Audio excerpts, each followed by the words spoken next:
समर्थन पिछले 24 वर्षों से क्षमता वृद्धि का काम कर रहा है और ख़ास तौर से सहभागी स्वशासन के लिए काम करता है।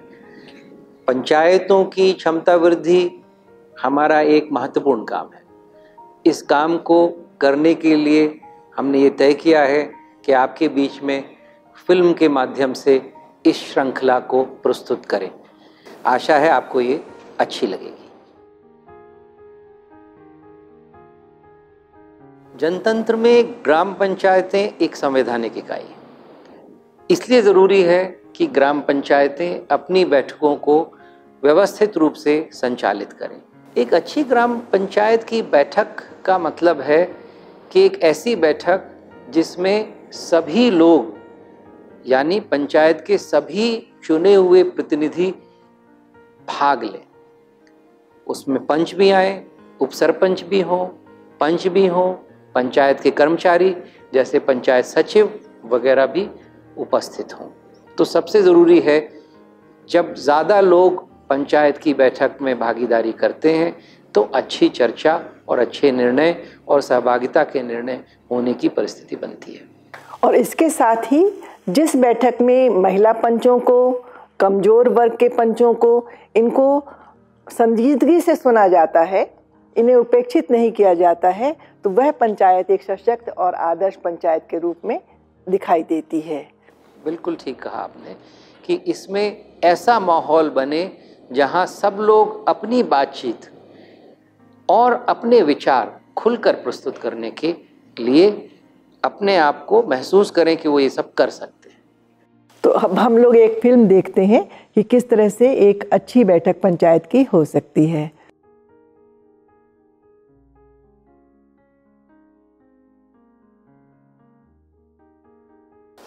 आज ग्राम पंचायत की मीटिंग रखी गई है जिसमें आप सभी लोगों का बहुत बहुत स्वागत है।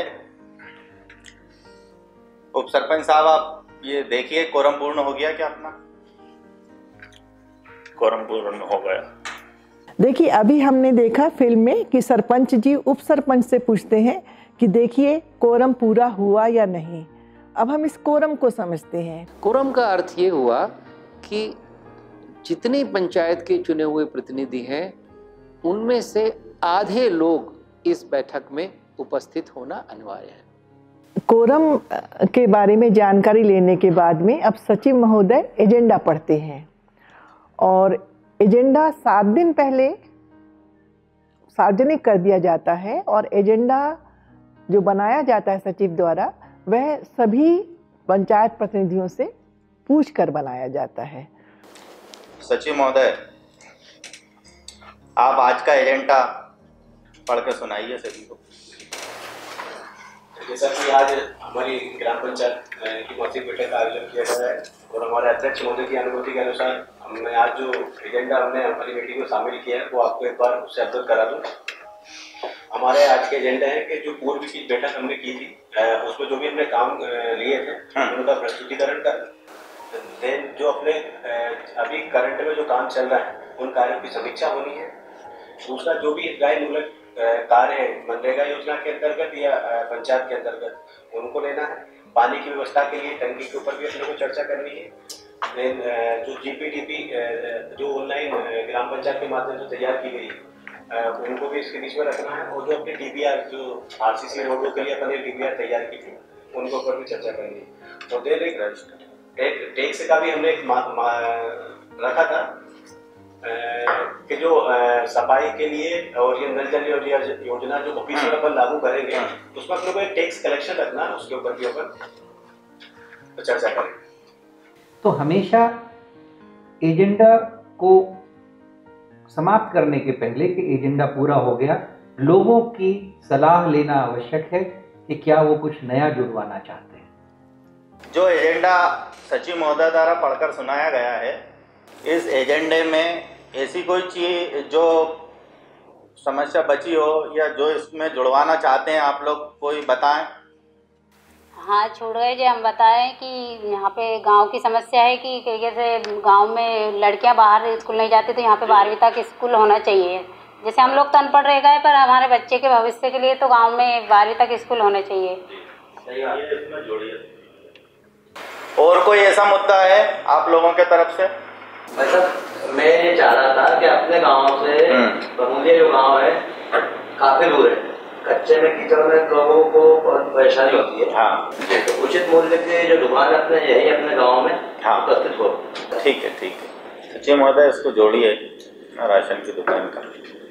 एजेंडा जब फाइनल हो जाए तब हम शुरू करते हैं एजेंडा वार चर्चा करना। तो पहला एजेंडा हर एक बैठक का होता है पिछली बैठक के निर्णयों पर चर्चा करना, उनकी समीक्षा करना कि हमने जो पिछली बार निर्णय लिए थे उसमें से कितना काम हो गया।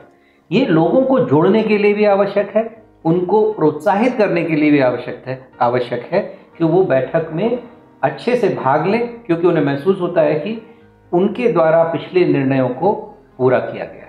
अपन ने जो पिछली अपनी मीटिंग हुई थी पिछले महीने की, उसमें अपन ने जो जो कार्य लिए थे उनमें से सचिव महोदय कौन कौन से कार्य पूर्ण हो चुके हैं या कौन प्रगतिरत हैं, कृपया बताएं। जैसे कि अध्यक्ष महोदय की अनुमति से जो पिछली अपनी ग्राम पंचायत की बैठक थी और उसमें अपन ने जो मुद्दे रखे थे कार्यों के, उनमें से जो प्रगतिरत हैं या पूर्ण हो चुके हैं उनकी लिस्ट आपको बता दूं। जैसे पूर्व में हमने एक शमशान सेट के निर्माण के लिए अपन ने प्रस्ताव रखा था जी, जो आज की डेट में पूरी तरह से कंप्लीट हो गया है।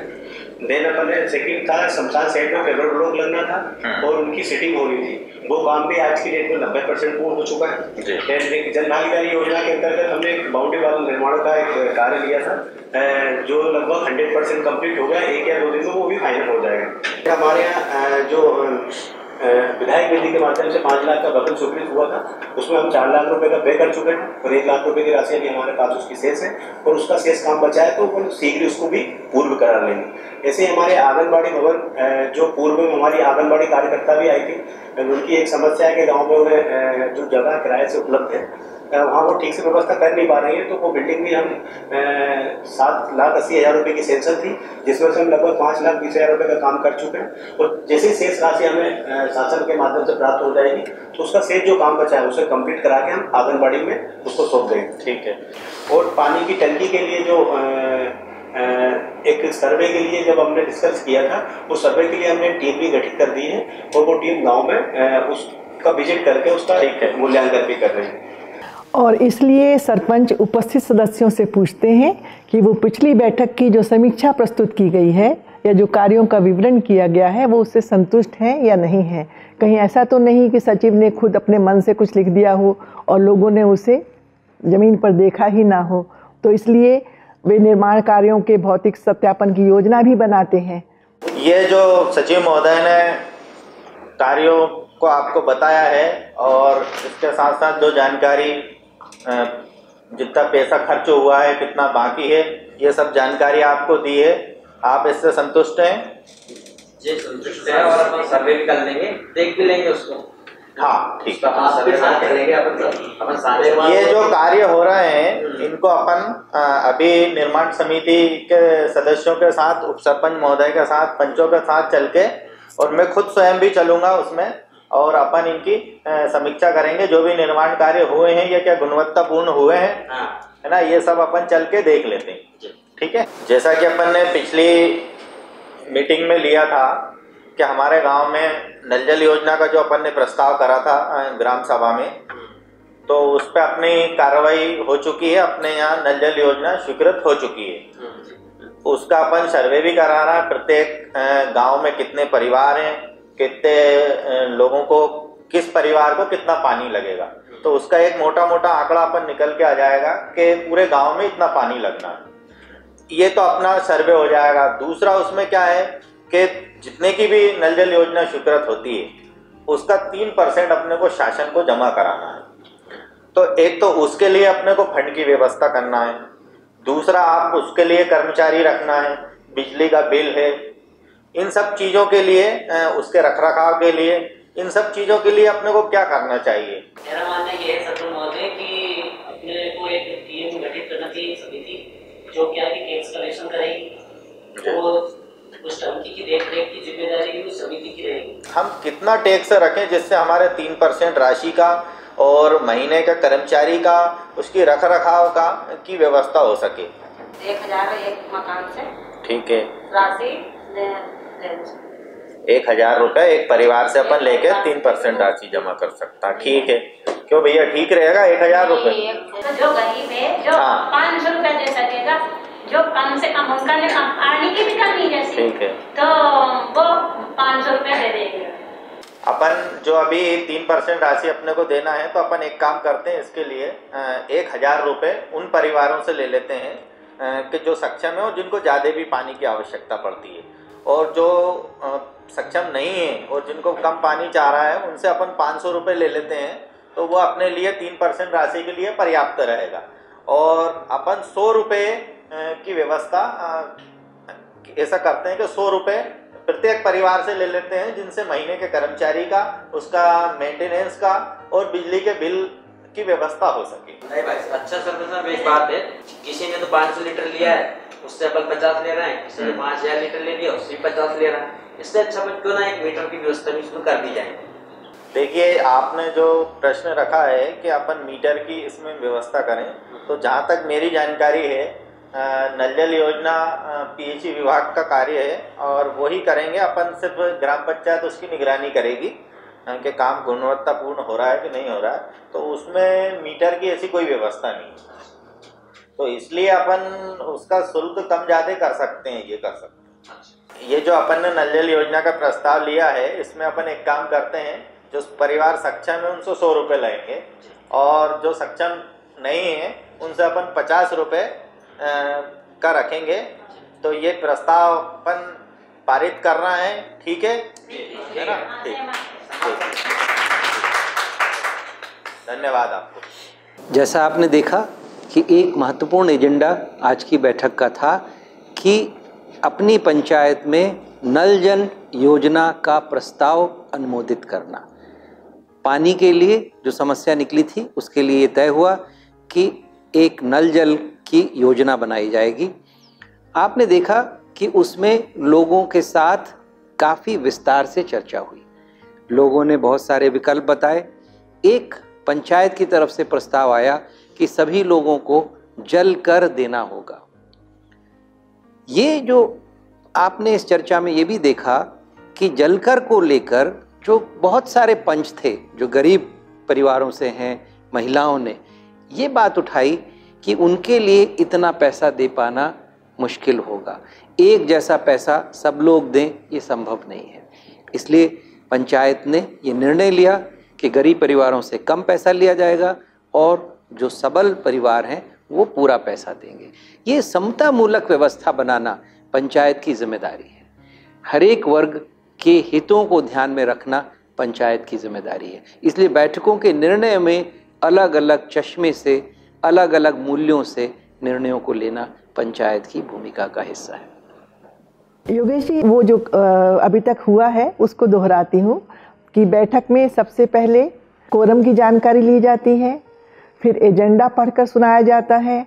तीसरे कदम के रूप में सरपंच बाकी लोगों से पूछते हैं एजेंडा में कुछ जुड़वाना है या नहीं।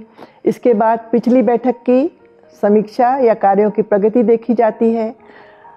सरपंच पूछते हैं कि उपस्थित बाकी सदस्य उससे संतुष्ट हैं या नहीं हैं, और उसके बाद जो एक कोई महत्वपूर्ण मुद्दा है उस पर विस्तार से चर्चा होती है। उस पर सभी सदस्यों से प्रतिक्रियाएं या सुझाव मांगे जाते हैं। इस तरह हमने देखा कि एक अच्छी पंचायत की बैठक में या पंचायत की अच्छी बैठक में आप कह सकते हैं कि कैसे क्रमबद्ध तरीके से व्यवस्थित ढंग से बढ़ा जाता है। ठीक बात कही आपने। एक तो आवश्यक है कि चर्चा का सबको मौका मिले, जिससे सभी के पक्ष को सुना जा सके और फिर सामूहिक रूप से एक निर्णय पर पहुँचे, क्योंकि बैठक में निर्णय पर पहुँचना बहुत महत्वपूर्ण है। तो हर एजेंडा का जो आइटम है उसमें कुछ ना कुछ निर्णय होना आवश्यक है।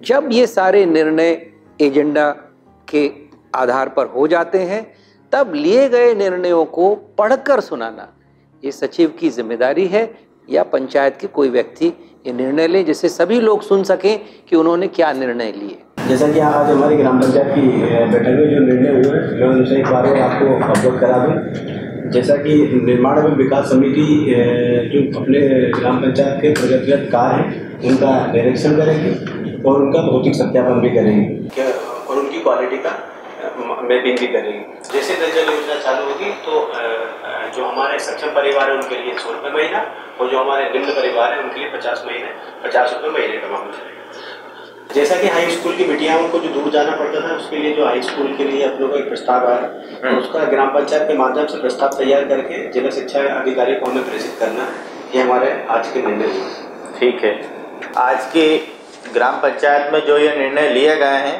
आप सभी लोग सहमत हैं? ठीक है। और ये निर्णय जब सुना दिया जाता है या उस दिन के एजेंडा की जो कार्यवाही का विवरण पढ़ दिया जाता है तो सचिव महोदय सभी उपस्थित सदस्यों से कार्यवाही रजिस्टर पर हस्ताक्षर लेते हैं, जिससे सनद रहे कि वो सभी उपस्थित थे, और सरपंच महोदय लिए गए निर्णयों पर सबकी सहमति लेते हैं। अब मैं आप सभी का इस ग्राम पंचायत की मीटिंग में पधारने के लिए सभी का धन्यवाद करता हूं और हमारे उप सरपंच साहब और सभी पंचगणों से ये निवेदन करता हूं कि आगामी बैठक हमारी 20 दिसंबर को होगी और मैं आप सभी से, उप सरपंच साहब से, पंचों से, सभी से ये निवेदन करता हूं कि गांव में जो भी समस्या हैं वो अपने अपने वार्डों से निकाल के लाएं ताकि हम सब पंचायत की पूरी कमेटी उस पर काम कर सके। धन्यवाद। देखिए, हमने देखा कि सरपंच आखिरी में अगली बैठक की तारीख की घोषणा करते हैं।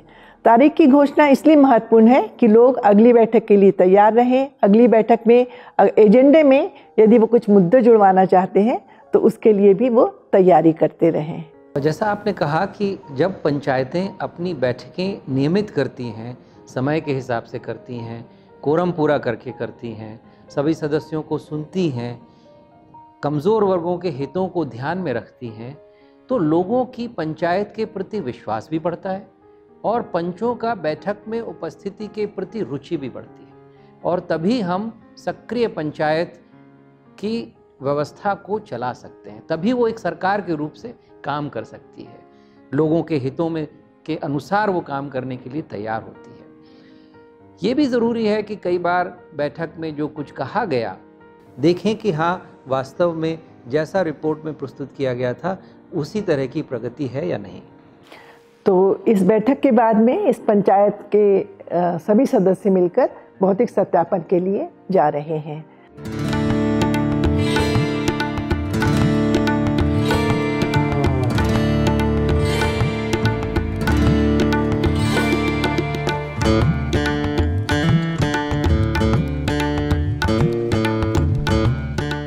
यह तो बात हो गई हम लोगों की, लेकिन हमारे लिए यह जानना बहुत ज़रूरी है कि इस पूरे प्रस्तुतिकरण के बारे में आपकी प्रतिक्रिया या आपकी समझ क्या बन रही है। तो इसके लिए आप छोटे छोटे समूहों में बैठ जाएं और यह ध्यान रखें कि हर समूह में एक महिला साथी ज़रूर हो। चर्चा के जो मुद्दे मैं आपको दे रही हूँ वो मुद्दे ये हैं कि आज के इस पूरे प्रस्तुतिकरण में आपको सबसे महत्वपूर्ण क्या लगा, कौन सी बात सबसे महत्वपूर्ण लगी जो आप अपनी पंचायत में जिसे देखना चाहेंगे या जिसे लागू करना चाहेंगे।